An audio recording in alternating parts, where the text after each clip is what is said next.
don't like the 9 thing. All right, it is 7:30. This is the City of Brainerd City Council meeting. It's Tuesday, February 21st at 7:30, and I call the meeting to order. Administrator Bergman, please call the roll. Terry. Here. Stenglein. Here. Johnson. Here. Chesak. O'Day. Stunek. Yes. Bevins. Here. And Bedot. Here. Please rise for the Pledge of Allegiance. I pledge allegiance to the flag of the United States of America and to the republic for which it stands, one nation under God, indivisible, with liberty and justice for all. Item 4 is the approval of the agenda. Is there a motion to approve? So moved, Stingline. Motion by Stingline, second by Stunek. Any discussion? Hearing none, all in favor say aye. Aye. Aye, opposed, same sign. That we are underway. Item 5, the consent calendar. All matters listed are considered routine by the council, will be enacted by one motion. There'll be no separate discussion of these items unless good cause is shown prior to the time the council votes on the motion to be adopted by roll call. Is there a motion to adopt the consent calendar? So moved. Motion by Terry. Second. Second by Stenglein. Any discussion? Hearing none. Administrator Bergman, please call the roll. Terry. Stenglein. Yes. Johnson. Yes. Chesak. O'Day. Yes. Stunek. And Bevins. Yes, the consent calendar is adopted. Item 6 is council committee reports. Item 6A is Personnel and Finance Committee. Chairman Gabe Johnson. Thank you, Mr. President. We have 4 quick items to handle tonight, the first of which is resignation of a community service officer. And the motion is to accept Community Service Officer Mason Barton's letter of resignation effective February 27th and authorize to hire 1 community service officer to fill this now vacant position, and I so move. Second. We have a motion by Johnson. We have a second by Stunek. Any discussion? Hearing none, all in favor say aye. Aye. Aye. Opposed, same sign. That motion carries. Thank you, Mr. Johnson. Please proceed. Thank you, Mr. President. The next up is a seasonal temporary worker, and the motion is to ratify the hiring of Owen Carlson as a warming house attendant effective January 28th, 2023 at $15 per hour. Further, that in the future, the ratification of hiring temporary seasonal employees that are budgeted to be included on the consent calendar instead of on the Personnel and Finance Committee agenda, and I so move. We have a motion by Johnson. Is there a second? Second. Second by Terry. Any discussion? Hearing none, all in favor say aye. Aye. Aye. Opposed, same sign. That motion carries. Please proceed. Next up is retirement of the police chief, and I've got 3 actions we're going to all put into one motion here. The motion is to accept with profound regret the retirement of Chief Mike Bessel effective June 16th, 2023, and authorize severance pay per the policy. Further, we approve the updated police chief job description as included in the packet. And 3, we authorize staff to conduct a hiring process for internal candidates for the police chief position, and I so move. We have a motion by Johnson. Second. A second by Stunek. Any discussion? Chairman Johnson. Thank you, Mr. President. I just want to say, perhaps more than anybody in this room, I really appreciate the police chief stepping up a couple of years ago to become the chief, and the organizational changes he's made there to make us be able to post internally for a police chief this time instead of an external posting that didn't go as well last time. So And I would thank you, second that too. Thank you. Any further discussion? Hearing none, all in favor, say aye. Aye. Aye. Opposed, same sign. That motion carries. Please proceed. All right, and then there was some discussion about the employee policy manual language and the practice for the council and BPU health insurance. And the motion out of committee is to hire Flaherty and Hood for a flat rate of $800 to obtain and analyze market info for council compensation that would include wages and benefits, including health insurance, and I so move. Motion by Johnson. Is there a second? Second. Second by Terry. Any discussion? Chairman Johnson. We were presented with a number of options to go with for our health, how we handle health insurance for the council and the BPU commissioners. We decided out of committee that we'll just go with Flaherty and Hood, have them look around, see what other communities are doing, come back to us, because we only have 5 options now, and after Flaherty and Hood comes back, we might have 7 or 8 options to choose from, and at that time, we'll make a decision on how we move forward. You make it sound so good. Any further discussion? Hearing none, all in favor, say aye. Aye. Opposed, same sign. That motion carries. Please proceed. End of report. Thank you, Chairman Johnson. Next up is Safety and Public Works Committee Chairman Mike O'Day.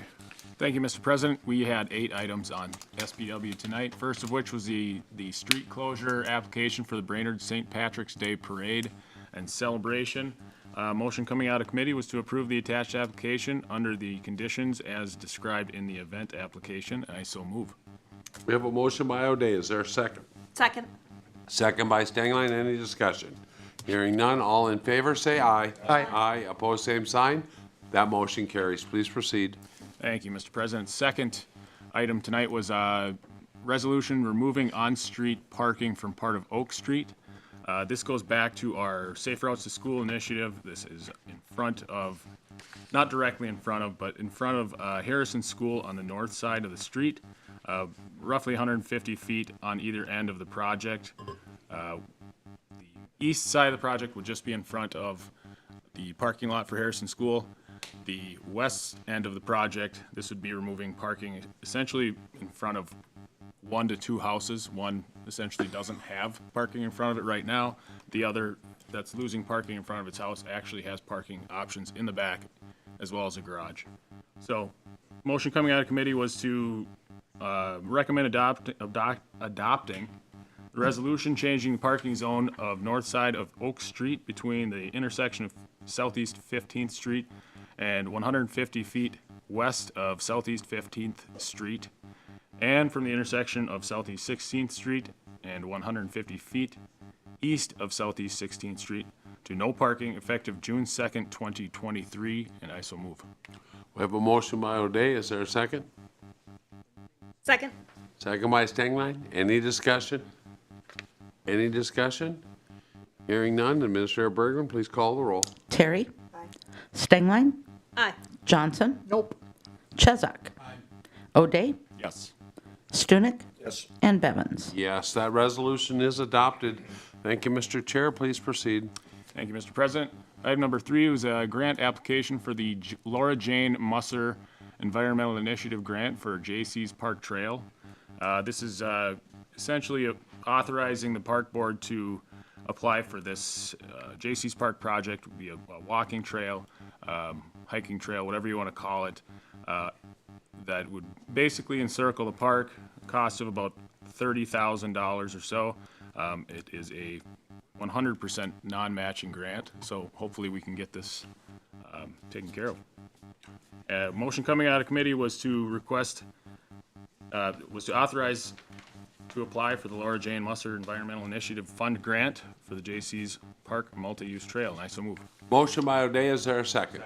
Second by Chesak. Any discussion? Hearing none, all in favor say aye. Aye. Aye. Opposed, same sign. That motion carries. Please proceed. Thank you, Mr. President. The next one was a grant application for the Minnesota DNR Outdoor Recreation Grant for the Lum Park Beach restroom building. This one we had a lot of discussion. We didn't end up coming up with a motion. We directed staff and one of the park board members that was present and was able to speak on the item. We directed back to them to go over the grant application, make sure that it doesn't pigeonhole the park board into having to do anything that we weren't planning on doing with the master plan, as far as having 2 bathrooms in one small area and or multiple buildings that we may not need. But overall, the grant would essentially double the project funds from $300,000 to $600,000. So we'll revisit this in a couple weeks when we get back to the March meetings. Make sure, no, any questions on this item? Okay, please proceed.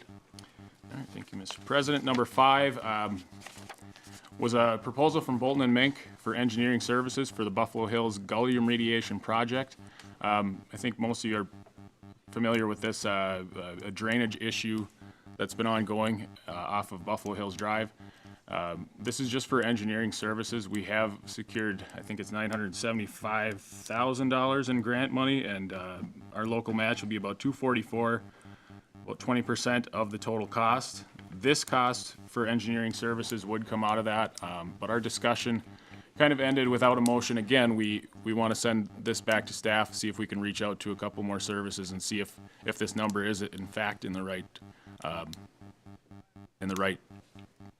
area as far as how much it's going to cost.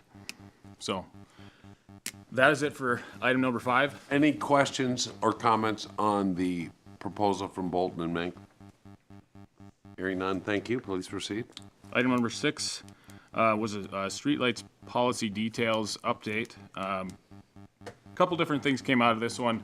Last meeting, if you remember, we were talking about banners, outlets, different things we want on these new poles, as well as maybe we could reach out and find something a little cheaper that's similar. Come to find out, the engineering department was able to find something that was about $600 cheaper and very, very similar. And then it just so happens that today, the original fixture that we had chosen has just suddenly dropped by $575 a piece. It does maintain more control over where this light shines, but with that pricing, we elected to stick with the Epic fixture with the new price, and we elected to go with option D for all the listed streets projects that were on our memo, which would be not to add banners and not to add outlets on each one of these, which keeps this cost of this whole project down significantly.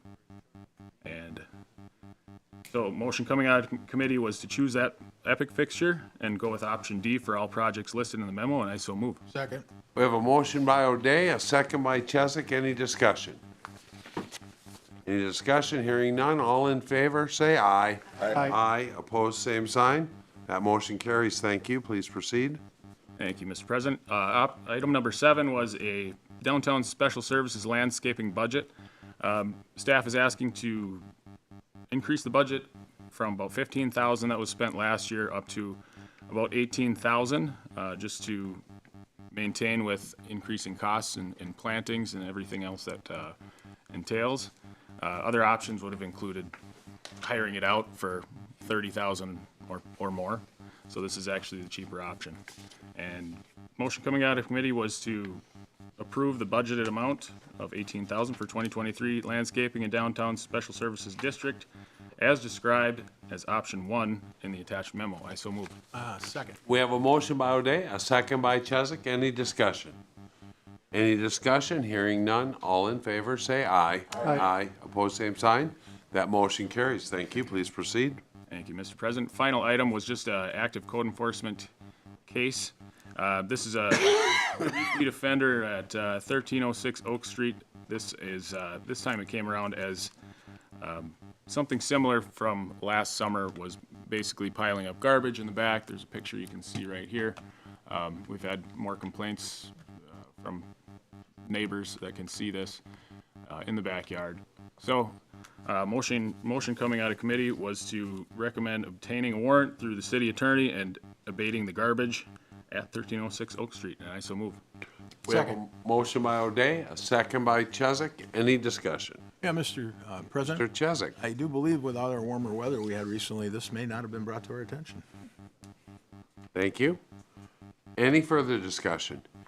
Hearing none, all in favor of obtaining the warrant, say aye. Aye. Opposed, same sign. That motion carries. Please proceed. End of report. Thank you, Mr. Chair. Next up is item 7, unfinished business. Item 7A is a public hearing and a proposed resolution for municipal consent and layout approval for the Trunk Highway 210 Washington Street construction project. Engineer Dan, anything you'd like to add to what's in our packet? Yes, sir, Mr. President. So included the packet, you have several documents, a couple links to the layouts. Sean will be able to pull those up here on the screen. They're pretty large, so we didn't want to include them in the packet. A preliminary estimate, some summaries of the public engagement and city PMT comments, some of the state statutes relating to municipal consent, and then a time frame of the municipal consent process. Luke Wessler with the project manager for MnDOT, he's here to present some of the high points of the project and the process to this point, and he's going to be available to answer questions from the council. Following the presentation, we are requesting to hold a public hearing to allow for public comment on the final layout concept. Following the public hearing, staff is recommending adoption of the attached resolution that approves the conceptual layout and allows the process to continue along to the next steps towards design. Thank you. Any questions for our staff? Before I invite MnDOT, come on up. Please state your name since we're on TV and address. Sure. Luke Wessler, MnDOT Project Manager.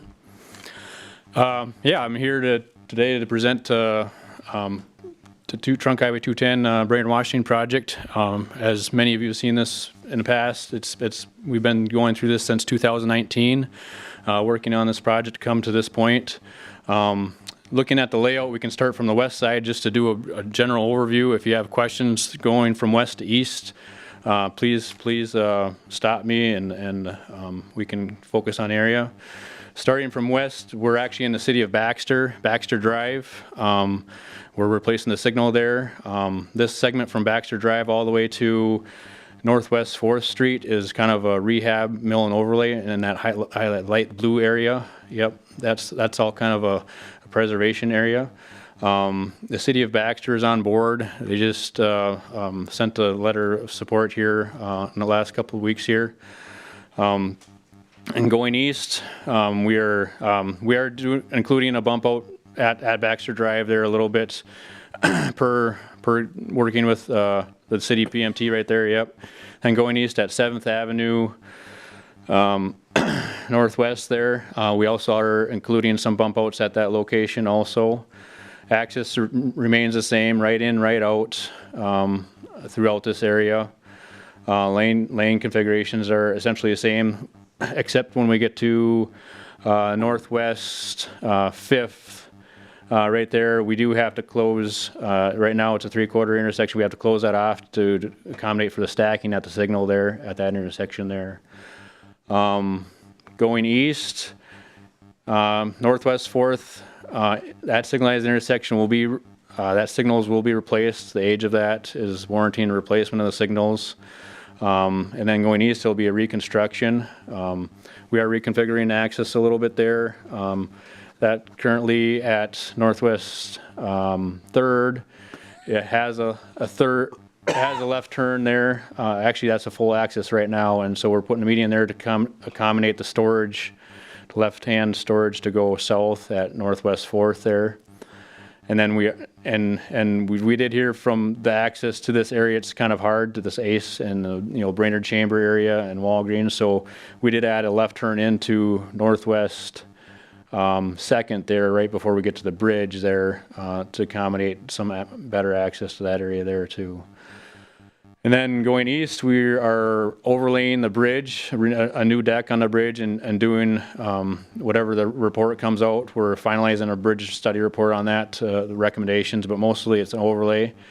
And we're putting barrier between the driving lanes and the sidewalk on that bridge. And that'll be essentially the bridge work there. Going east, there will be some access change at Chippewa, where that currently is a full access intersection right now. We're allow just a left in at Dairy Queen. And so the full 3/4 access will be the next block over at 1st Street, where people can take a left in and left to 1st Street to get back to Chippewa, or otherwise people can go left into East River Road the way it is today. It's a right in, right out on East River Road there. And going east, we are keeping that the same. We heard from the hospital there that 2nd Street is a primary access to their emergency room and their larger delivery trucks. So we're keeping that full access there at 2nd Street there. And then going east, 3rd, we're putting a median through there to accommodate more of that left turn lane at 4th there, where we're putting a new signal, replacing the signal there at 4th. Going east, We are keeping a left turn lane into Fifth, which currently exists today. We did have that removed initially in some of these initial public things, but we, working with the city, that one was determined that we needed more access to Norther, being we couldn't get on the left turn in at Sixth Street because of the larger turning radiuses there. So we ended up putting a left there at Fifth there, a short left turn lane for that access and those businesses into the park there. And then 6th Street, this 371B, that signal will just be remodeled essentially. That's a newer signal, 2018. So that will just be kind of updated to the newest software and elements to that. Lane configuration at that intersection will remain the same at that intersection. Then going east, 7th Street, we'll be putting a median in there.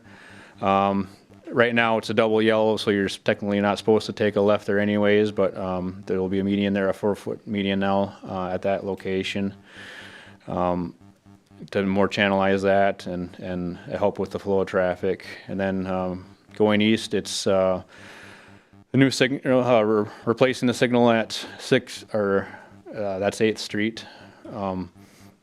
Essentially the same lane configuration at that location, left turns and throughs and all that.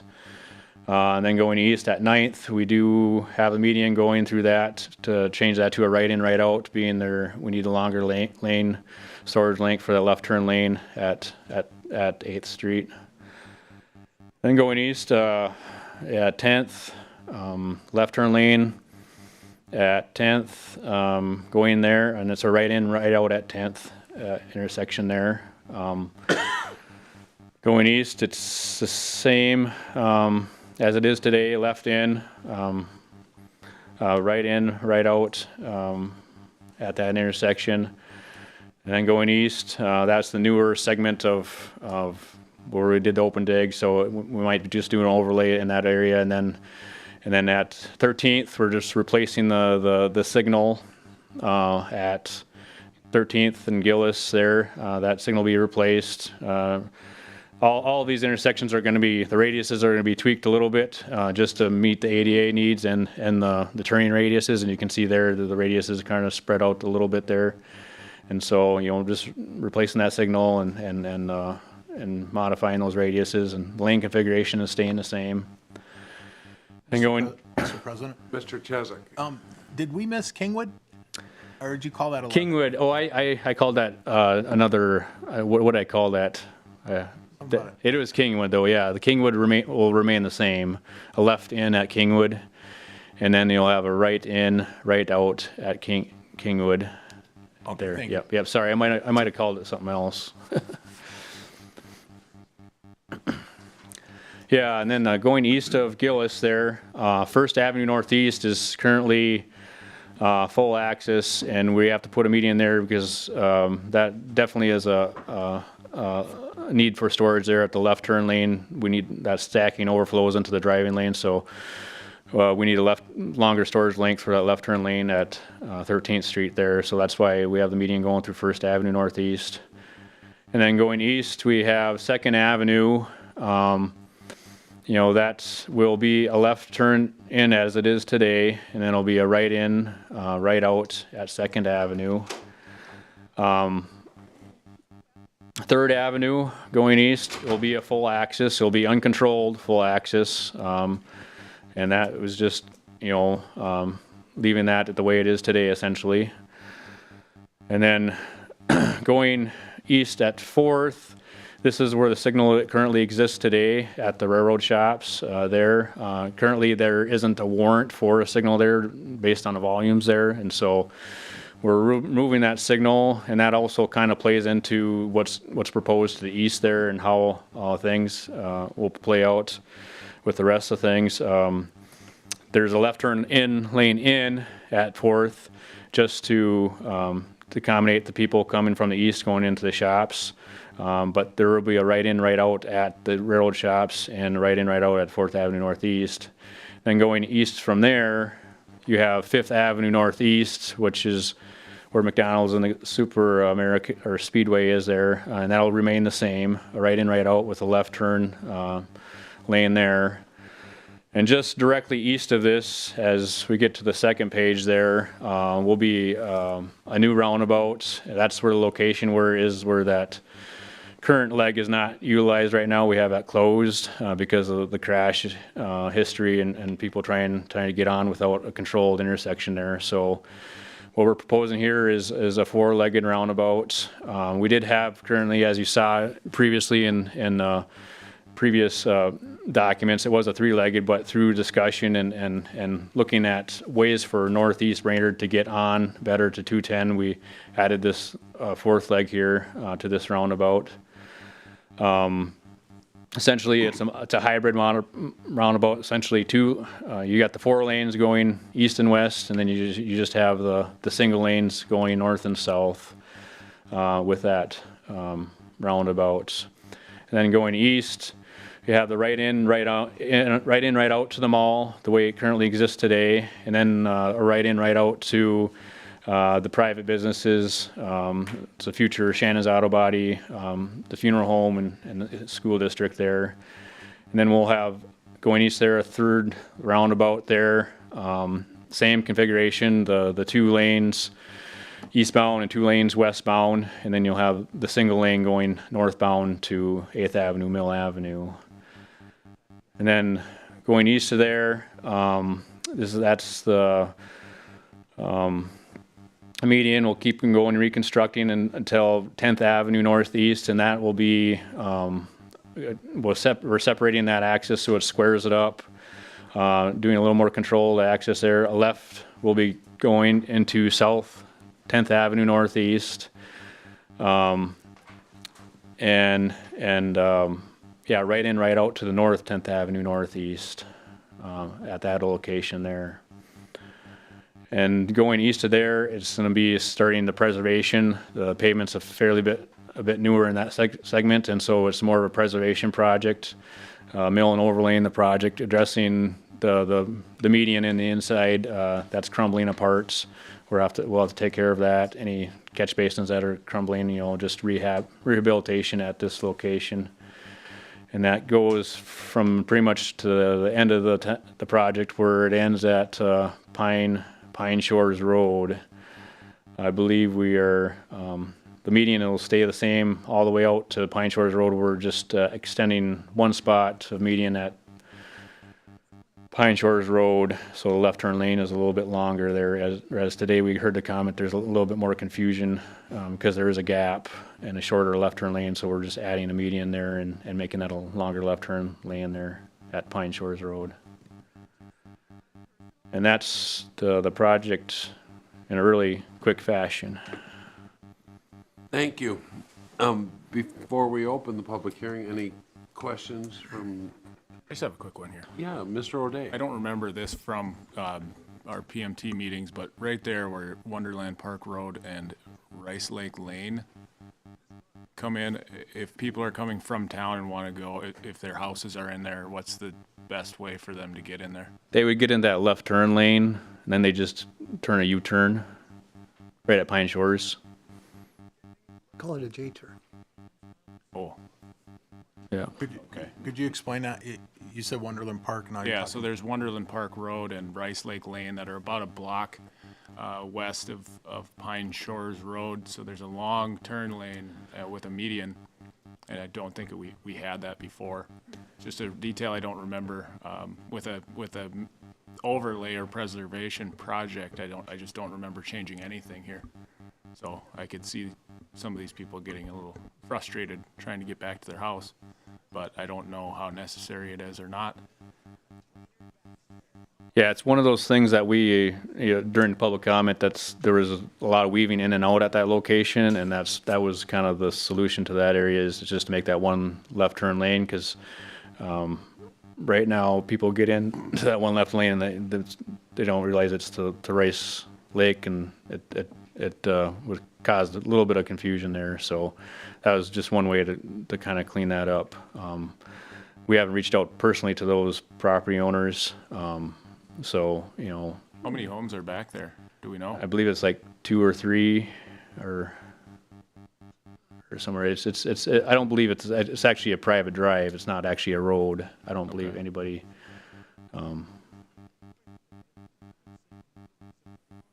any organized government maintains that. So looks like, 4 or 5 possibly. No, it's the same one.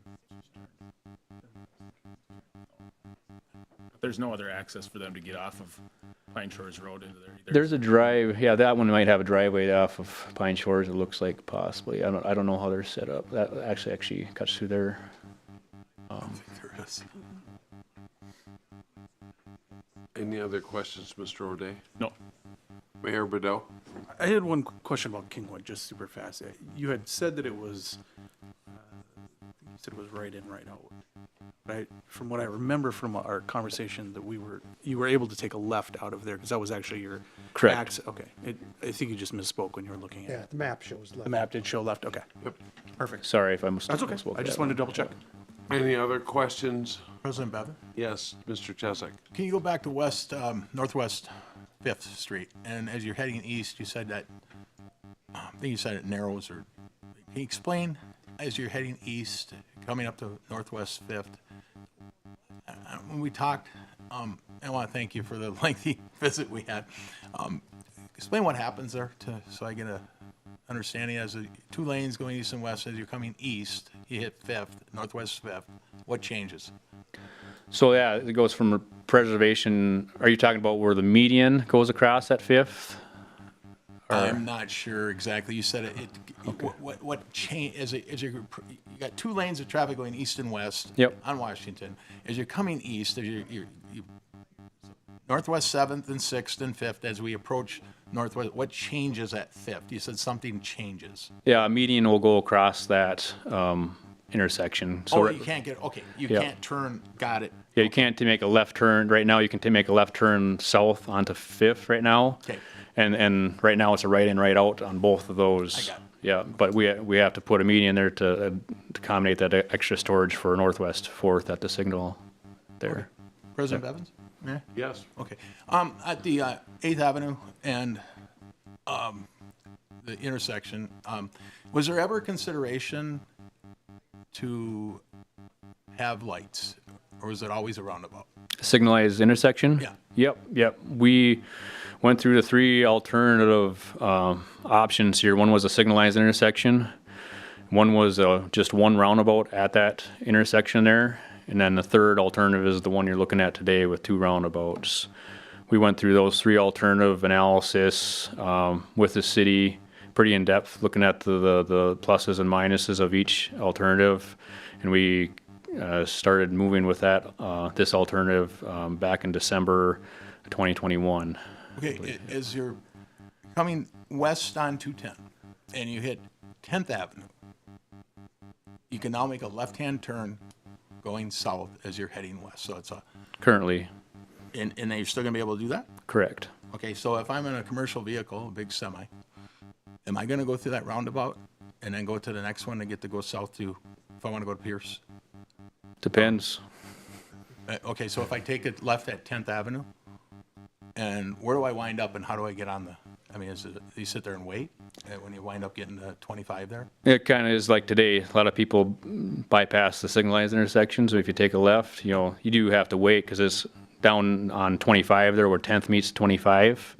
If you do take a left on 10th going south, and then you hit 25 there, it's unsignalized intersection. So you do have to wait if you choose to go that route, because And when we visited, we talked about the second roundabout as you're heading west. And what I just can't understand is if you're gonna go south out of that roundabout, you enter it you have to get in the inside lane. But then you need to get over to the right lane to get to go south, correct? Because that's the part I can't understand. Changes to a 1 lane. yeah, It changes to a 1 lane. Yep. You're in 1 lane. Luke, Going if I south. can help out with that. Yep. They would operate very similar to the ones that we have on College Drive, where College Drive has 2 lanes in each direction, and going through the roundabout, those two east and west directions have 2 lanes. And then the like Northwest 4th Street, for instance, is a single lane going in each direction, so it's a single lane in the north-south. So they'd operate very similar to the, let's take the College Drive and Northwest 4th, or Southwest 4th roundabout, where as you're crossing over, you're going to lose a lane, depending on which direction you're in. So essentially, any vehicle that passes the west exit to go, as you're traveling west, and if you pass that, you're obviously either going to go back the other way or you're going to go south. So everything going east at that has got to yield to any traffic that isn't continuing west. Would that be correct? I'm traveling west and I get into the roundabout. I'm in the inside lane. Yep. So anybody in that inside lane is either going to go back the other direction or they're going to go south or go around again. Yep. Okay, so every vehicle that's traveling east, entering that, has to yield to any vehicle that has passed their west exit to get out of that roundabout. Correct. The eastbound traffic has to yield to that person in the roundabout. The person in the roundabout has the right of way. Yep. So essentially, every vehicle coming down County Road 3 or Mill Avenue that wants to go south is going to enter into that roundabout. Correct. And everybody's going to have to yield to those vehicles that's going west or going east. That the ones that choose to go south. Yeah. Yep. Okay. Yep. Yep. And as we talked about before too, and I know this is very how should I say it, a very limited number of people in our community. I will not cross that intersection at 8th Avenue and 210. Now I will. It's a traffic light. I will not risk my life to enter a roundabout. It's just there's no security there at all. And with a light there is. And we talk about the ADA a lot. All the time. And there is no security there on a roundabout. Because you're stepping off a curb into what? It's the no man's land. And I feel that way for people in wheelchairs. It's much the same. I think we're talking about stacking traffic. You don't want that to happen with lights. Would that be correct? A traffic signal light there? Far as That's your main concern with traffic lights, is it not? there's different operations. So a signal operates, we all take our turn at a signal, right? You have a light and everything. So the traffic does stack up. Roundabouts, that does, it draws queues too, as you get more traffic. There's queues of traffic where people are waiting. Like you say, people in the roundabout have the right of way. So there is times where your people are having to slow down and yield for that. Okay. Yep. All right. Thank you. Thank you, Mr. Chesak. Any other questions? Yep. More, Jeff? No? Any other questions of MnDOT? I have two. One is, if we give municipal consent this evening, this is the plan. So there's no more options to change plans, correct? So municipal consent is approving this layout, so what Yeah. you're saying here for access and more of the overall, what we're looking at, yes, yeah. This So layout. this is giving us permission to go forward into final design, to start getting the detailed design limits and plans out, Okay. yep. And the second question is there any other plan meetings for public questions of MnDOT? Yes. Oh, there are some. Oh, yes. Can you tell us when the next one? We don't have it planned yet. Okay. But we have the next phase getting primed up for the final plans, whatever. Sure. And a big part of that is the construction and staging and getting the public feedback on that and everything. So there's, But less on the layout once we approve it. correct. All right. Correct, yeah. And that's my point is we're going to have a public hearing where the public can comment to us, but there may be questions of you that they haven't had answered, and this really isn't a MnDOT question and answer this evening. It's a public comment.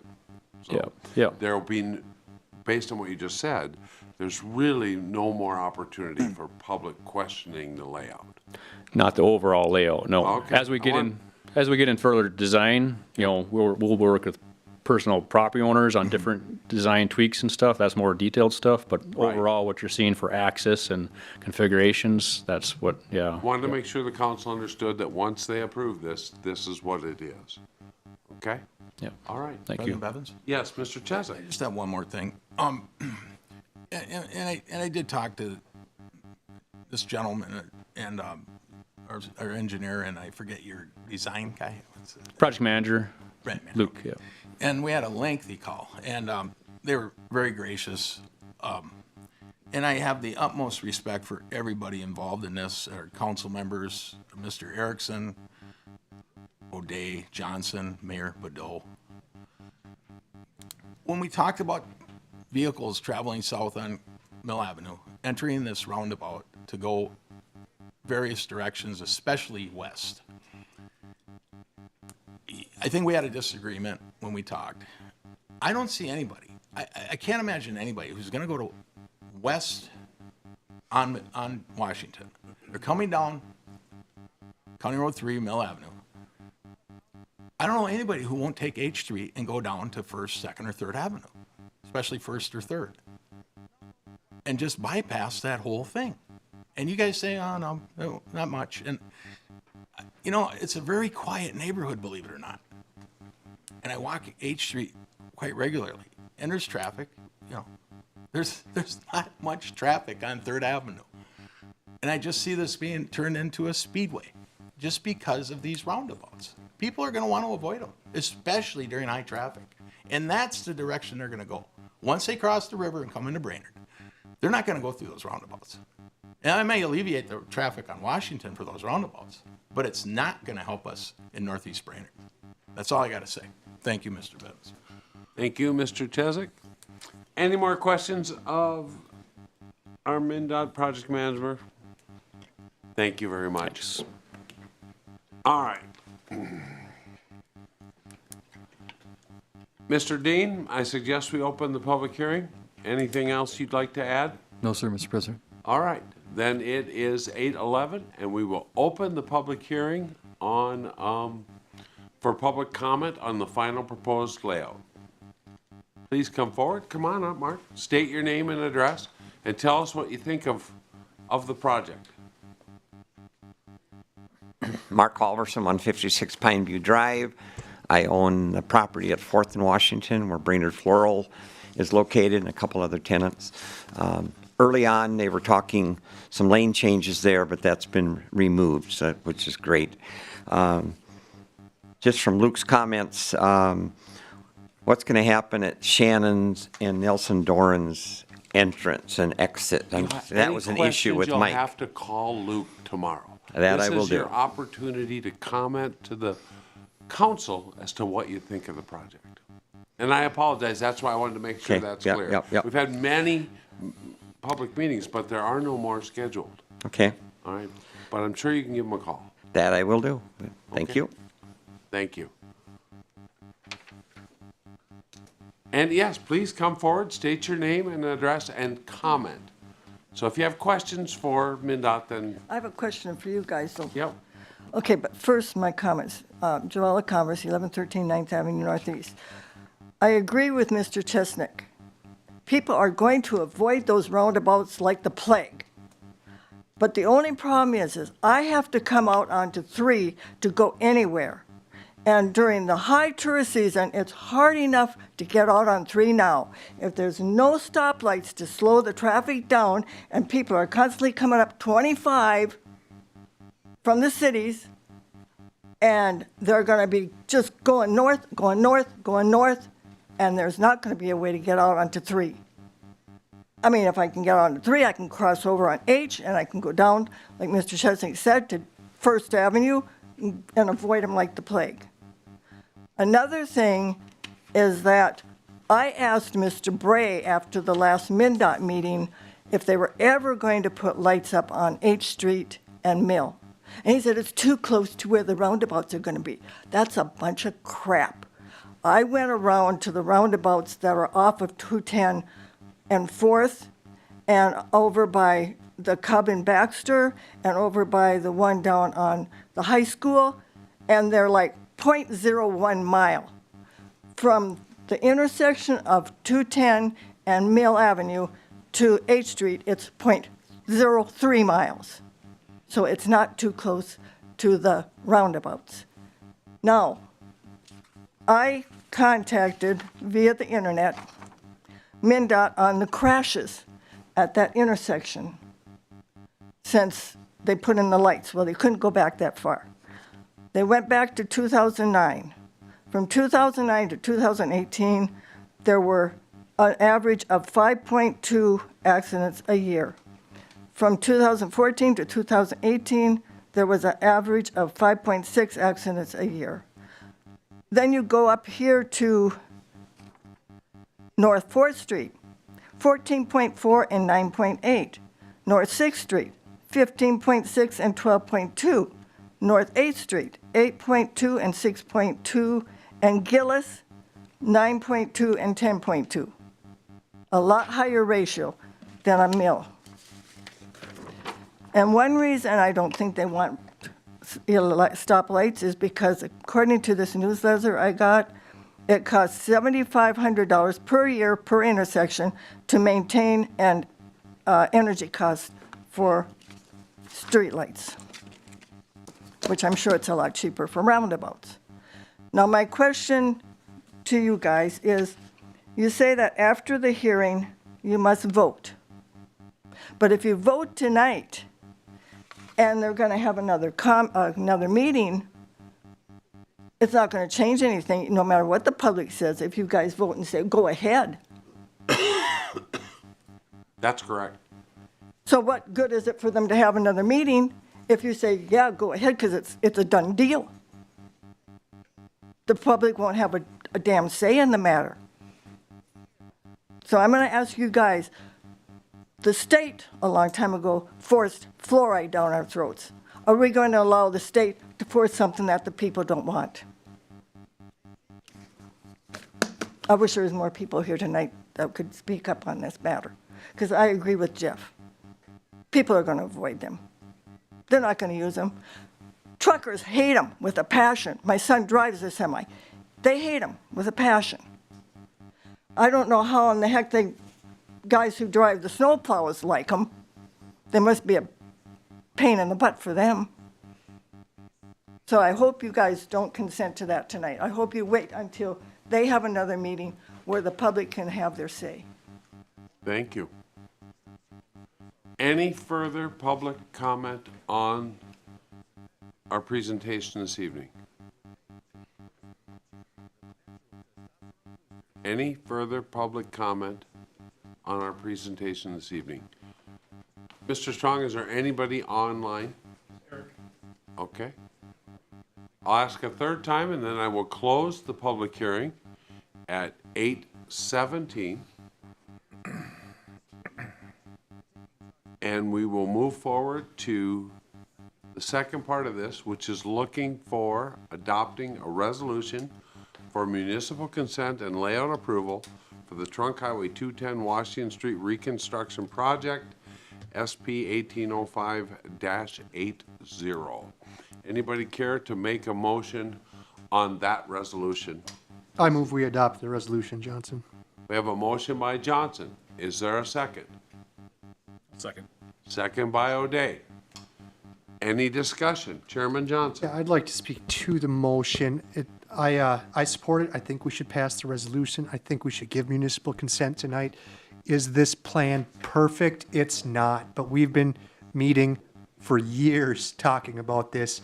The project management team has pushed back pretty hard at the MnDOT crew, and they've given us a lot of concessions of things we want and need to see in this community. And I think as far as MnDOT's needs and the city of Brainerd's needs don't necessarily line up, but what we have here is about as good of a job as we're going to do, meeting what they want to get done and also meeting what we want to do, building our community. So I think we should all support this resolution. Thank you, Mr. Johnson. Any further discussion on the motion? President Bevins? Mr. Chesak. Not to pick apart Chairman Johnson's words, but he said what MnDOT, what they want, and that concerns me. And I think it concerns everybody that's been involved. I know you guys did a lot of work. Back in early November, there was a massive turbine that came through town traveling west to east. I believe that was somewhere around an 80-foot trailer, a 1,000,000-pound load, if I'm not mistaken. I hesitate to chance a guess that I don't think that could navigate these roundabouts. Hopefully not. It's commerce. This is a commerce. This road is not just for people that are traveling in their vehicles from point A to B to C to D. This is for commerce. There's semis. There's all kinds of products moving east and west, north and south through this city. Thank you, Mr. Bevins. Thank you, Mr. Chesak. Mr. O'Day. So through this, as I got involved in this project a couple of years ago, I learned a lot. And one thing I learned is you're never going to make every single person in this city happy, because there are going to be changes. There's going to be changes. There were going to be changes on almost every single intersection. And we tried to make it all as much the same as we could. And we went through a lot of different studies that MnDOT showed us as far as not just safety, but also traffic backups. The question you had just now about the giant turbine, whatever that was, that I hope that never comes through this town ever again. But we did talk about the wind propeller, giant propeller things. Those are similar in length, and those apparently can navigate through something like this. It's not perfect. I don't think no matter what you're going to do is perfect, but I've heard people speak just as passionately about getting rid of a stoplight as I have people about maintaining a stoplight. So it is what it is at this point. Is it going through? I don't know, but I'm going to support the motion and move forward with what we have, because of the amount of attention to detail that I've been able to put into it. Might be different than whoever's here tonight, but I am satisfied with where it's at. Thank you, Mr. O'Day. Any other comments from council? Tiffany Stenglein. Yeah, I agree that this is not perfect. This is not what we went to the table wanting, but I'm not on the project management team. But I have seen the maps as we've come along, and this is so much better than what was originally proposed to us. I am less concerned with, once the roundabouts are built, people avoiding them. But when this project is underway, we are going to have to, as a city, do some, I don't even know what, with our side streets, because then people will be avoiding all of 210. Not really, I guess, a concern for the current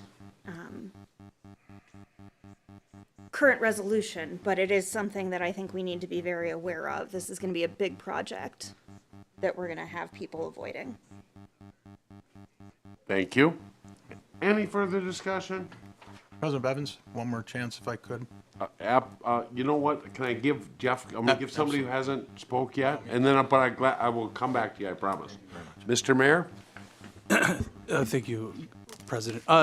So this has been an interesting process.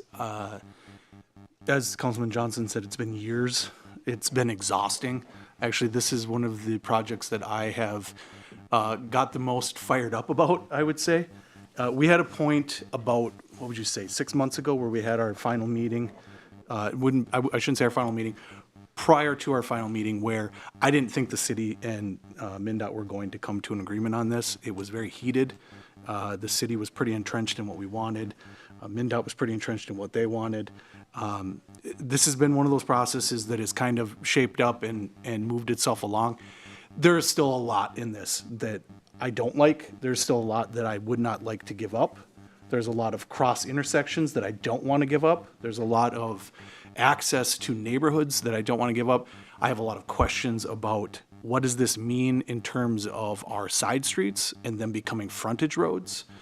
B Street, Kingwood Street, in in West Brainerd, Charles Street. All of those also include intersections. We're taking a lot of traffic off of the main drag and putting it onto those roads. That means that we as a city need to go to work to figure out what that means in the future. And I don't think we're fully prepared for that, but I think we need to make those decisions. In terms of this, I can say that going from where we were a couple meetings ago with them to where they came back to the board, it's as good as we're going to get in terms of making a compromise. And I hate that we have to do that, but that's the way it is sometimes. So I do support this. I do it maybe gritting my teeth a little bit, because I think that it is our responsibility to put our people first and put the people of Brainerd first. But sometimes you have to understand as well that this road is a connecting piece that connects more than just us. And so we have to do our best to come to a compromise. And I think that's what this is. Again, still don't think it's perfect. I think everyone has said that. However, having sat through the process and known where we were, I think this is a pretty good mark. And I can admit that MnDOT did make some very big concessions to us based off of our requests. Thank you, Mr. Mayor. Anybody who hasn't spoke on the project, I'm going to let Mr. Chesak speak a second time, and then by golly, I think we should vote. Mr. Chesak? Mr. President, we're going to be essentially building a new street over where let's call it the west roundabout is. And there hasn't been any way we determine how that's going to be assessed, how it's going to be paid for, how that's going to affect the traffic flow in that area where the different strip malls are over there. Numerous changes are going to be made in that area, and it's almost like we're throwing darts at a dartboard. I don't think there are any. Maybe Mr. Dean, could I ask, are there any specific plans that we have laid out for that particular area? Are you referring to assessments?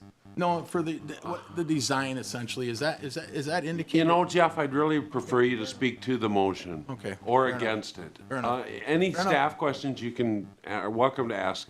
Good enough. I appreciate that. Thank you. Thank you. I think we've all had a chance to speak. I'll close the discussion and ask, we have a motion by Johnson, a second by O'Day. I'll ask Administrator Bergman to please call the roll. Terry. Yes. Stengline. Yes. Johnson. Yes. Chesak. O'Day. Yes. Stunek. And Bevins. Yes, that resolution is adopted. Item 7B is, I gotta find out where we're at. It's committee resignations, I believe. Yep. From the HRA board, I'm looking for, I don't see where we're looking. Well, we have a resignation for, yeah, I see that part, for Marley Johnson from the HRA board. Or do we need to make a motion to accept with regret, or do we just notify it? I would take a motion to accept Looking the for a resignation. motion to- It doesn't say it in our packet, but we're looking for a motion to accept Marlee Larson's resignation from the HRA board. So moved. Motion by Stunek, second by Stengline. Any discussion? Hearing none, all in favor say aye. Aye. Opposed, same sign. That motion carries. Item 7C are committee recommendations by Mayor Bedeau. We have Kevin Yeager for the HRA. It expires 2027. And Ali Verkota for the HRA expires 2024. Is there a motion to accept those recommendations?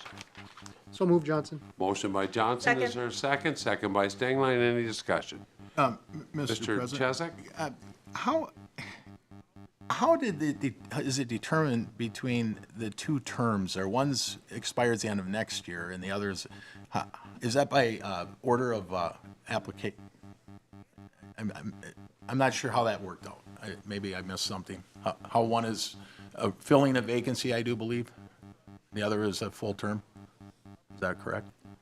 You know, I'm not sure in this particular case, maybe the mayor who made the recommendation can answer that. That's what I was hoping. Yeah, so that is the case, and actually with Kevin Yeager, it is re-upping on a expiring application. Thank you. All right, any further discussion? Hearing none, we have a motion, we have a second. All in favor, say aye. Aye. Aye, opposed, same sign. That motion carries. Item D, 7D, is a call for applicants. Mayor Bordeaux. Holy heck, we're back to me. You know, you fill 2 spots on the HRA and 1 steps down. So it's just a never-ending search for applicants. But you can find applications at our website, www.ci.brainerd.mn.us/boards. And we have the following seats available. Expiring 12/31 of said year. Charter Commission, 2 terms expiring 2026, 2 terms expiring 2025. Rental, Dwelling, License, Board of Appeals, 5 terms expiring 2024. The TAC, 1 term expiring 2023. We also have 2 terms on the Economic Development Authority, 1 expiring 2028 and 1 expiring 2026. Thank you, Mr. Mayor. And as council president, I have 2 open commissions. The Parking Commission, 1 term to expire 2026, and the Planning Commission has 1 term to expire 2025. Item 7D is proposed ordinance 1543, amending section 900.08 of the city code. And it says harboring of chickens and ducks. That seems a little, it's like a kind of an interesting word. Mr. Krambeck, anything you'd like to add about the harboring of fugitive ducks and chickens? Yes, thank you, Mr. President. So proposed ordinance 1543 amends section 900 of the city code, which sets the number of chickens and ducks allowed per residential property. In this instance, it would now be allowed 4 of any combinations of chickens or ducks.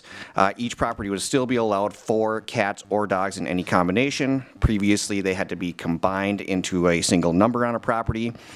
Before conducting the first reading at the last meeting, City Council did vote to approve the removal of language regarding neighboring consent for the issuance of chicken and duck permits. So with that, staff is recommending a motion to conduct the final reading of proposed ordinance number 1543. Note a vote to dispense with the actual reading of the ordinance must be unanimous. Also hold a public hearing on the proposed ordinance, and a motion to adopt proposed ordinance number 1543, an ordinance amending section 900.08 of the city code regarding the harboring of chickens and ducks.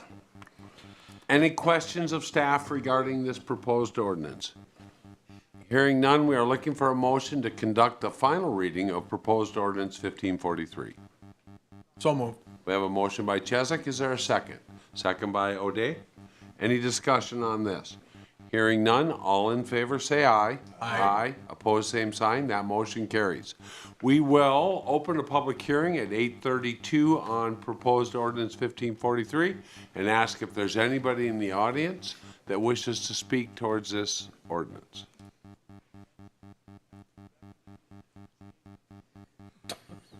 All right.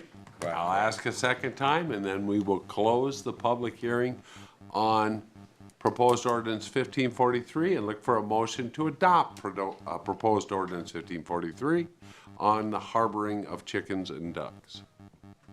Is there a motion? So moved by O'Day. Second. Second by Chesak. Any discussion? Hearing none. Administrator Bergman, please call the roll.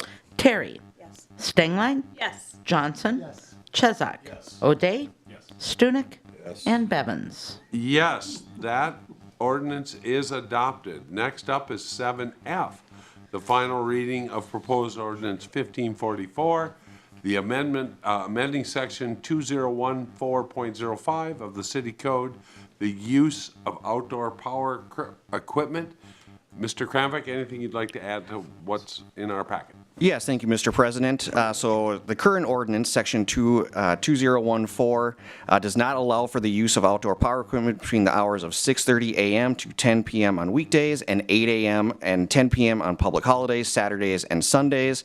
Again, snowplows on motor vehicles are not regulated by section 2014.05 and are able to operate at all hours. So this ordinance essentially regulates for snow removal purposes, power equipment for confined areas, as well as sidewalks, such as snow blowers, backpack blowers, skid steers, and maintenance tractor attachments. Those are currently enforceable by this section.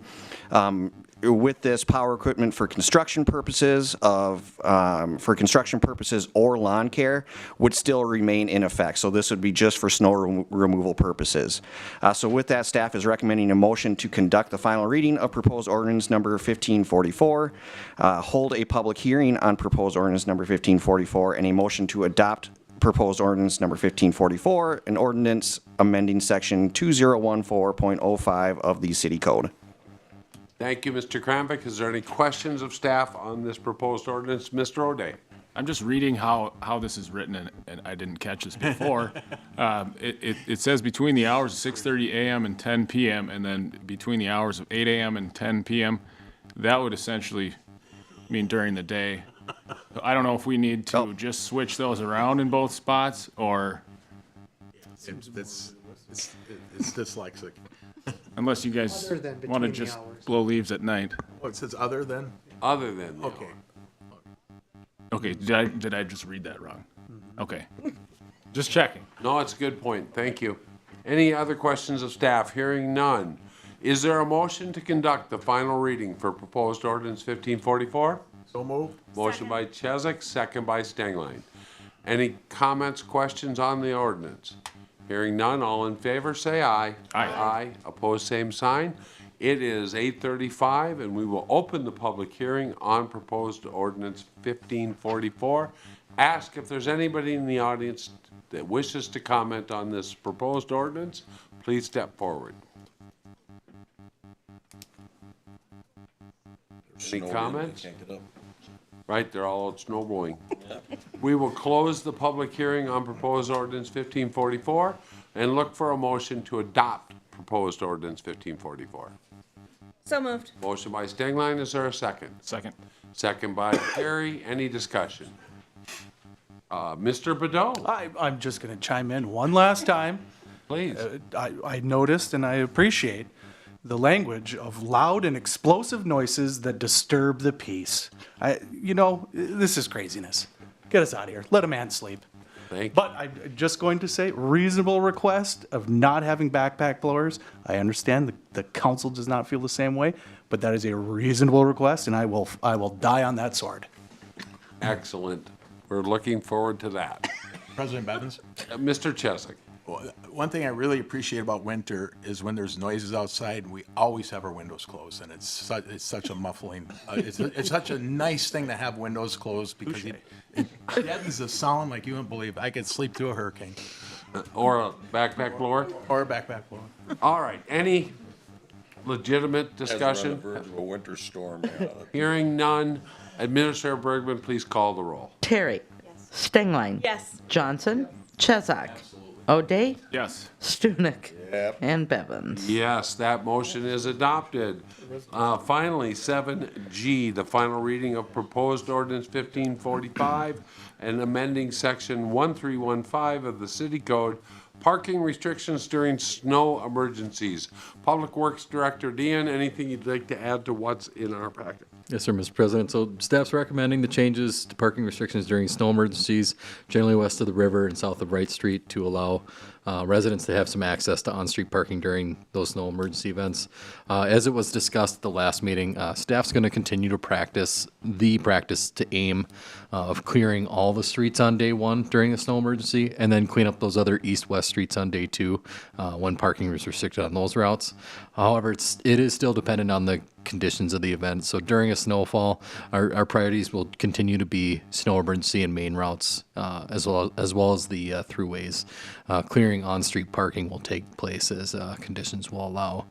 So at this time, we're requesting that council conduct the final reading of the proposed ordinance 1545, dispensing with the actual reading, which the vote must be unanimous, followed by holding a public hearing to allow for the public comment on the proposed ordinance, and then finally recommending a motion to adopt the proposed ordinance 1545, amending that section 1315.03 of the city code relating to snow emergencies, sir.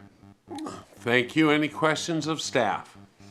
Hearing none, we're looking for a motion to conduct the final reading of proposed ordinance 1545. So moved. Motion by Chesak, second by O'Day. Any discussion?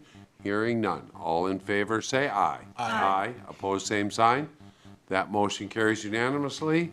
The second item would be at 8:39 to open a public hearing on proposed ordinance 1545. Ask if there's anybody in the audience who wishes to speak to this ordinance, proposed ordinance. Anybody at all?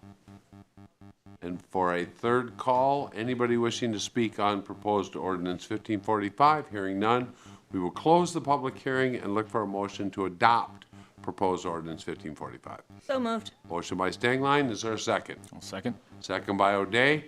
Any discussion?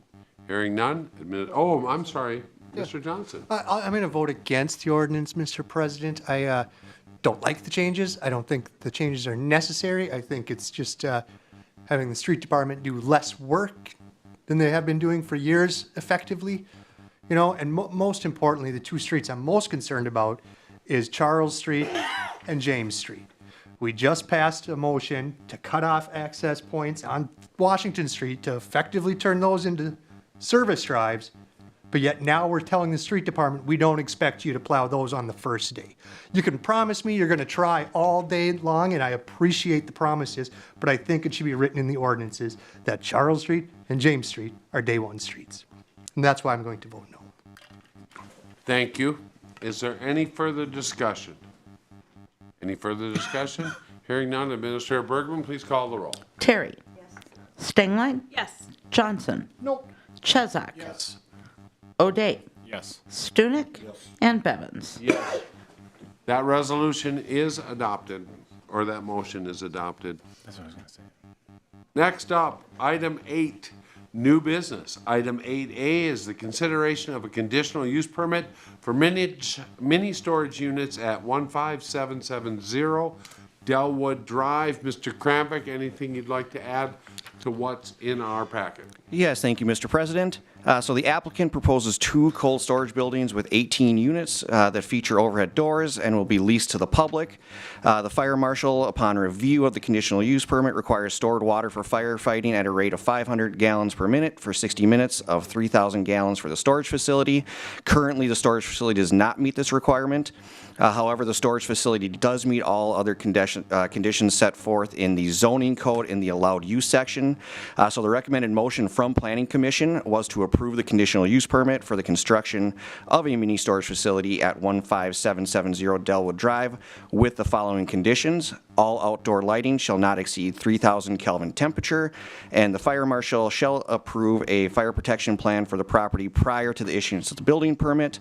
Also, prior to the final building inspection or certificate of occupancy, the fire marshal completes a fire inspection on the property according to the conditions set forth in the fire protection plan. Thank you, Mr. Kramvik. Is there any questions of staff? Hearing none, the recommendation out of planning is to approve the conditional use permit for the mini storage. Tiffany, you want to make the motion? You're our rep here. Sure, I will make the motion Okay. What is it? To approve it? to approve it. Thank you. Mr. O'Day seconds it. Any discussion? I have something, Mr. President. Yes, Mr. I Chesak. just want to thank the Planning Commission. They do a lot of good work. They're a lot of time, a lot of effort, a lot of thought, so thank you. Excellent, thank you. Any further discussion? Hearing none. We have a motion by Stengline, a second by O'Day. All in favor, say aye. Aye. Aye. Opposed, same sign.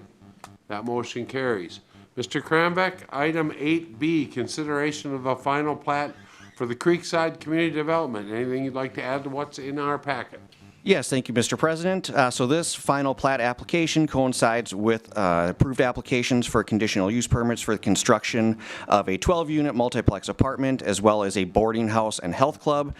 Planning Commission considered this request at their last meeting and voted unanimously in favor of recommending approval of this final plat request, as the applicant has met all conditions of the preliminary plat and the proposed final plat is consistent with the lot size standards of the traditional neighborhood 2 district.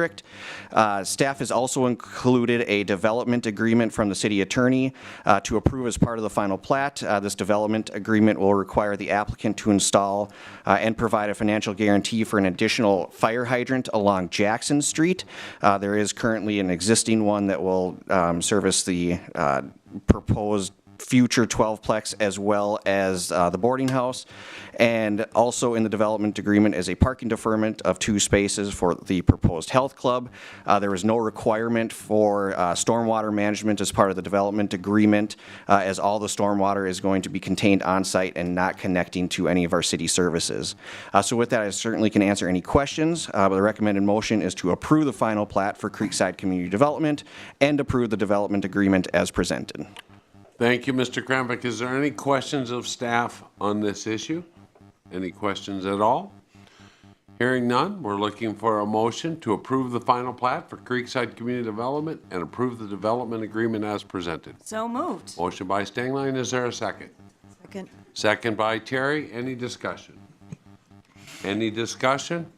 All in favor, say aye. Aye. Opposed, same sign. That motion carries. Next up is 8C. This is a first reading for proposed ordinance 1547, amending section 320 of the City Code on administrative citations. Mr. Kramvik, anything you'd like to add to what's in our packet? Yes, thank you, Mr. President. So proposed ordinance 1547 expedites the abatement process for lawn grass, sidewalk, snow removal, garbage, and animal feces by no longer requiring city council approval for abatement. These are really the 4 issues that we heard from residents this past year as part of our new code enforcement process, things that they would like to see taken care of faster. Also, repeat offenders of these 4 nuisances will now receive 1 citation and administrative abatement. Staff did include 1 additional line item from the last draft that City Council saw, essentially stating that in these repeated offenders that staff may bring repeat offenses to the Safety and Public Works Committee for determination of future action. So something continues as a problem is something the staff may be able to still bring to Safety and Public Works. So with that, certainly can answer questions, but recommended motion would be to conduct the first reading of proposed ordinance number 1547. Thank you, Mr. Kramvik. Is there any questions of staff on this first reading of proposed ordinance 1547? Ms. Terry, yes.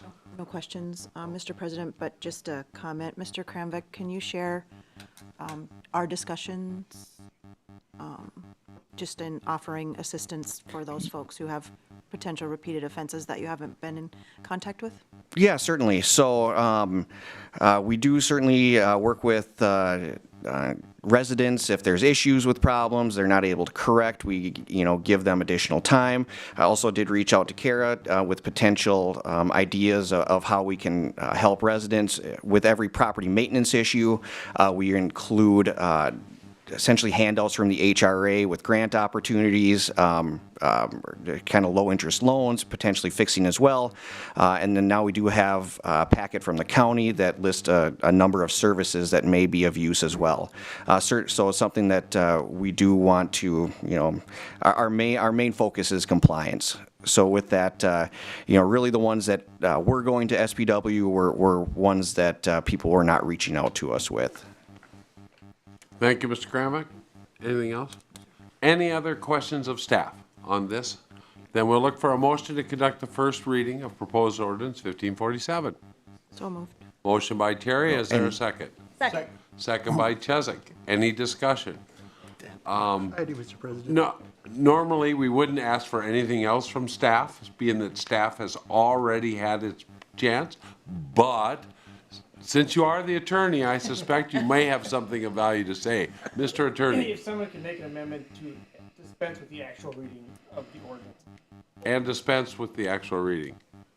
Sorry it wasn't stated that way. That was a motion by Terry, second by Chesak, to hold the first reading of proposed ordinance 1547 and dispense with the actual reading. Thank you, Mr. Attorney. Mr. Johnson. I'll vote yes with dispensing the actual reading because I don't want anybody to read this to me, but I do not support this. We're still not putting a cap on how much we can fine people, and I just think that's wrong. I think in the future, as long as we have Mike O'Day, it'll all run perfectly. I have no doubt in my mind. But as soon as he's gone, it could be misunderstood, and we could fine significantly more than we intend to in the future. So I think we should have a cap, not on the abatement costs, but on the administrative costs, that's not there. So I don't support this, but I also don't support anybody reading it to me. Thank you, Mr. Johnson. Any other discussion on the motion? Hearing none, all in favor, say aye. Aye. Opposed, same sign. That motion carries. And we are on to item D, 8D, the first reading of proposed ordinance 1548. This is a rezoning of a parcel. Mr. Krambeck. Yes, thank you, Mr. President. So as this is a rezoning, it is an amendment to the zoning map.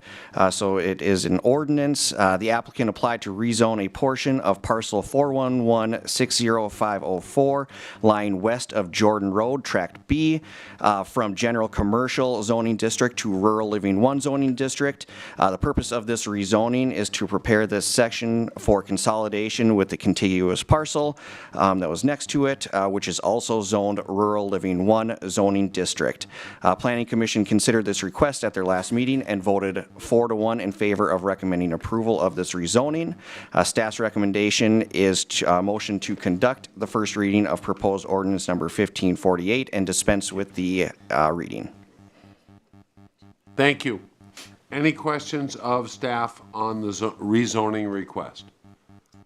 Hearing none, we're looking for a motion to conduct the first reading of proposed ordinance 1548 and dispense with the actual reading. So moved. Motion by Stenglein. Is there a second? Second. Second by Terry. Any discussion on the motion? Hearing none, all in favor, say aye. Aye. Aye. Opposed, same sign. That motion carries. We are on at 8:50. We will open the item 9, the public forum. Time allocated for citizens to bring matters not on the agenda to the attention of the council. We usually ask you to keep it to a couple of minutes. If you'd like to speak on something that we haven't addressed this evening, please come forward and address the council. State your name and address.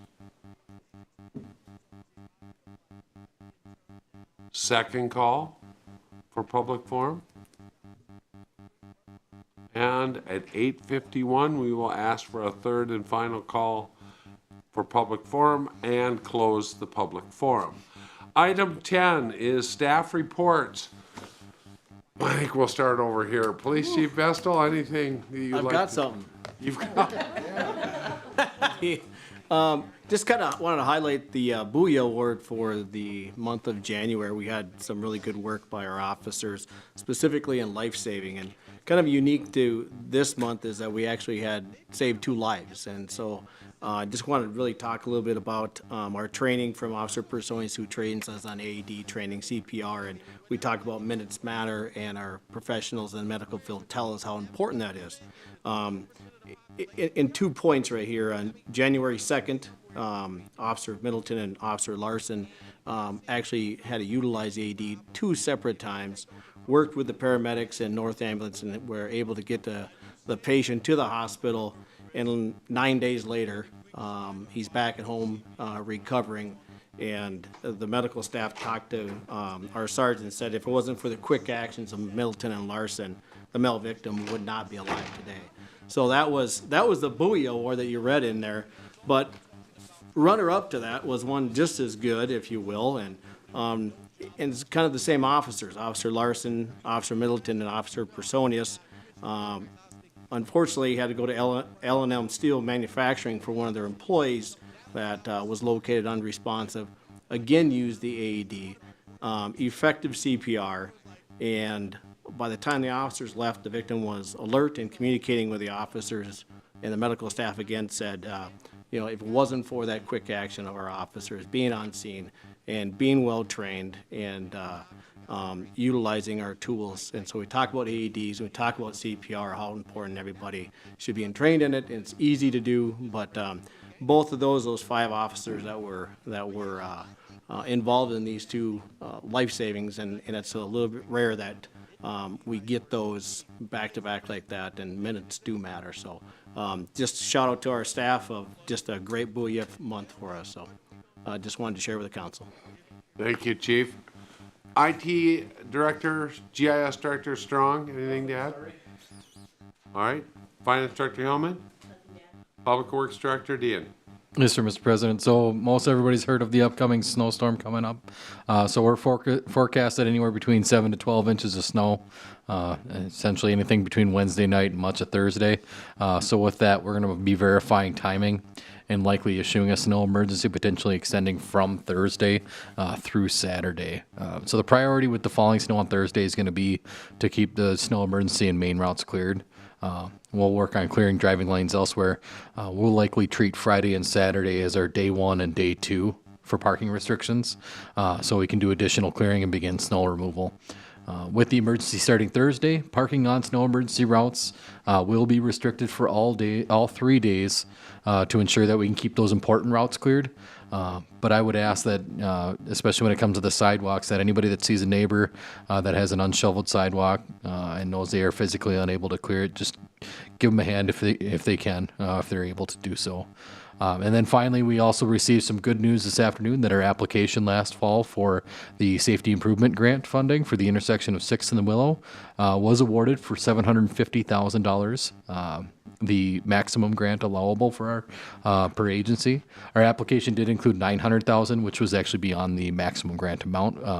But staff does feel that we will be able to sufficiently fund the local share of the intersection using our state aid funds. That's excellent. Thank you. Mr. Krambeck, Community Development Director, anything from your department? Yes, thank you, Mr. President. Just one item here. Planning Commission held a public hearing and discussed the new proposed lighting ordinance. This is separate from the lighting policy. This would regulate private property, specifically for color temperature as well as dimmable lighting. Planning Commission did decide that they would like to further discuss the lighting ordinance, specifically for stronger language for 90-degree cutoff, specifically for fixtures that are attached to buildings, as well as potentially architectural and landscape lighting.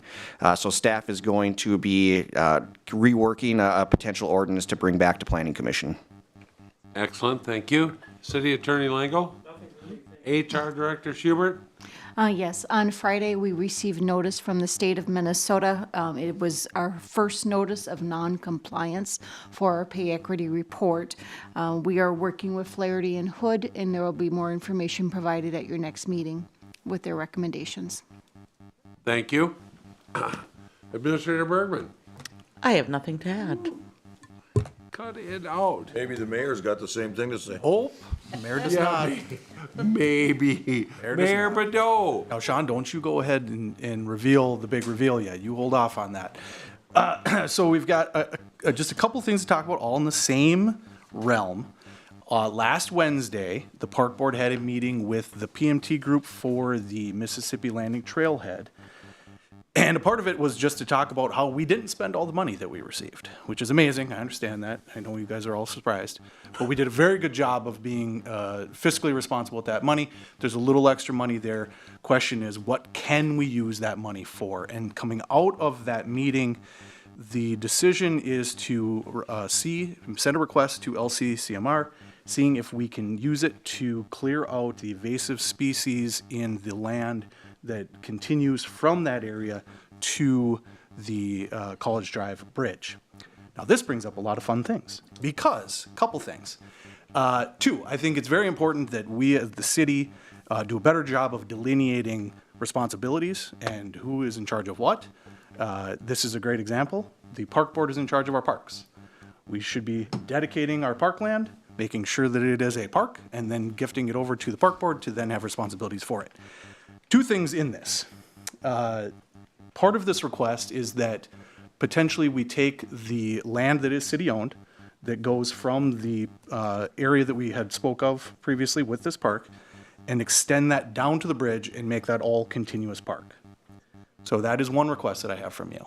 That would then allow us with our application or with our request to LCCMR that this is all one continuous piece and the city is on board with that being the process. But the secondary part to this, and this is where things get fun, it turns out that 100 years ago, this land was gifted to us by a gentleman named Almond, of all things, Almond White. And it was gifted, and John, we can pull this up now, it was gifted under the understanding that it would actually be a park in the name of his father, and it was, the request was that the name of the park be Lyman P. White Memorial Park. This went into effect in 1923. It was actually named Lyman P. White Park, or Lyman P. White Memorial Park, for quite a while. And then at some point, the city just forgot that it was gifted land from somebody. These things happen. And that it was named after somebody. The only request that we had was that we remembered, and it's right in there, Memorial Park. And as you can see in this picture here, it was actually used as a tourist camp, which was a place for vehicles to pull in and then essentially camping. But if you can zoom in on that right there, Sean, right there on the sign, Lyman P. White Memorial Park, right there on the sign. So a part of this request as well is that I am asking that the city council rededicate this park as a park, but that we also honor what we were in charge of doing when this was gifted to us. And although the Mississippi Landing Trailhead is still a piece of this park, the name of this park should continue to be what we agreed to have in the first place. The one caveat I would have is that potentially we would remove memorial for it because we have a memorial park. So my recommendation, or my request to you is that we have a motion to rededicate this as parkland under the name of Lyman P. White Park, and that park then extends that additional land along the Mississippi to College Drive. And I've brought my great friend Carl Furtfaust with. He doesn't need to come up, but if you give him half a second to talk, he'll take 45 minutes to talk, much like myself. Much like myself. We're very much related. He's trying to get me to become him, so we're in the same boat. But he is here if you guys have any questions about that. But we dug into this pretty deep, and it was a pretty exciting thing to find those two images that we just had there, was specifically the request in the agreement, and then as well as visual evidence that says, hey, by the way, maybe you should honor what you have set forth to do in the past. Mr. Bordeaux, you mentioned to me that this was timely. Is it? Well, so we have the LCCMR request going out. I believe that part of the parks process is that the time has come now to get this dedicated as parkland, get it over to the park board, and allow them to start doing the work that they need to. Because, first of all, the additional money and figuring out what we're going to do with that, if not give it back, whatever ends up happening with that. But additionally, the planning is to have this open in June of this year, and at that point, the park board's got to set to work. So, we need to know what the case is, and they should be put back in charge of the land, as is their job via the charter. Thank you. At the mayor's request, we're looking for a motion. Hold on one second. The mayor has the floor. At the mayor's request, the mayor asks that we dedicate the rest of the land from the Mississippi Headwaters Landing Park, or whatever that's called, down to the bridge, parkland, and actually, the council has already called it the Lyman White Park, but to rededicate that name. Is there anybody who wishes to make that motion? President Bevins? Yes, sir. I would move that we follow the mayor's request and rededicate that parkland as long as all legal requirements are followed. If we could have a city attorney look into that and name it Lyman P. White Park, or Lyman P. White. Excellent, Mr. Chesak. Is there a second? Second. Second by O'Day. Any discussion? Hearing none, all in favor, say aye. Aye. Aye. Aye. Opposed, same sign. That motion carries. Mr. Mayor. Thank you. That is all. Thank you. Mr. Chesak, did you have anything else, or were you just looking to make the motion? Just a motion. Thank you very much, Mr. Chesak. All right. Mr. Mayor, you said you're done? Don't give him another chance. No, I know. I know. Thank you. Good point. Mr. Stunek? I have nothing, because the mayor took all my time, and I lost the bet. Connie won again. Karen Derry? My only update is that as the green bean for the Crowing Energized Veggie of the Year, I will be participating in the Polar Plunge. I'll be jumping with the local Lakes Area Law Enforcement Group. So head on over to that page if you're able to make a donation to the Lakes Area Law Enforcement Polar Plunge team. Thank you. Chairman Johnson? Nothing to add. Thank you. I'll just mention that across the street from my house at Gregory Park was the open skating 2 weekends ago, and it was 40 degrees, and there was 1 million kids. And can't the council do something about that? I couldn't even get my nap in. It was like they had a backpack blower. Close your windows. Close your windows. Chairman O'Day. I just want to thank Chief Bestel. He's not done yet. I know he's not done. We can thank him till June 16th. Thank you for the last 2 years and all the positive changes you've made in the police department that we've all heard of, and look forward to peaceful transition of power into our next chief. Thank you. Tiffany Stangline. Nothing for me. And finally, Mr. Chesnick. Thank you, Mr. President. I have several items. I thought so. The first item is at the Public Utilities Commission meeting on January 31st. The legislation that was passed about the zero carbon, I believe it's called the energy, forget the bill, but it was passed by Governor Waltz. Secretary or Finance Director Wicklund had indicated that there is literally no way we are going to be able to comply with that all renewable by 2040.